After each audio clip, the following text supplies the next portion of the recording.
The UK government has just announced they're giving away £500 to help you install an EV charger at home.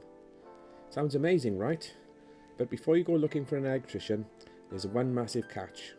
Over half the people watching this video won't be able to claim a single penny. Let's break down what exactly is happening and see if you actually qualify. First, the good news. The Electric Vehicle Chargepoint Grant has officially been upgraded. It used to be £350, but it's just been bumped up to £500. According to the Department of Transport, this new amount should cover nearly half the typical cost of getting a home charger installed. So, who gets the money? Here's where it gets restrictive.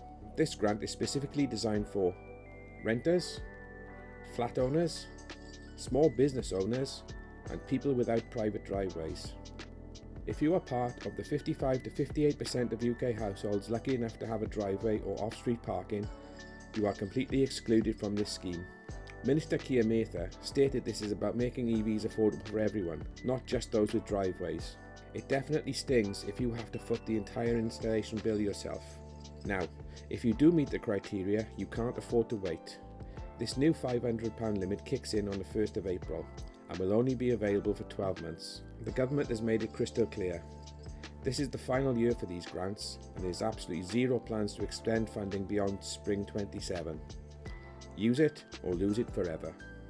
By the way, if you are also in the market for the car itself, this charger grant combines with the current electric car grant. You can get up to £3,750 off a Band A EV, like the new Renault 5, Nissan Leaf, or Ford Puma. Or you can save £1,500 on the Band B models like the VW ID3, Hyundai Kona, or the Kia EV4.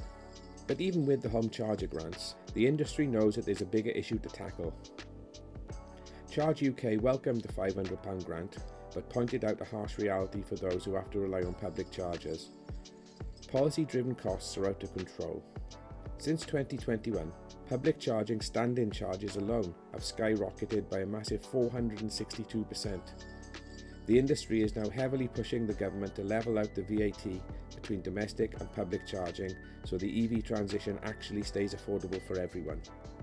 So, I want to hear from you. Is it fair that people with driveways are excluded from the £500 grant? And if you do qualify, is this enough to make you finally switch to an EV? Let me know your thoughts in the comments. Don't forget to like and subscribe, and I'll see you on the next one.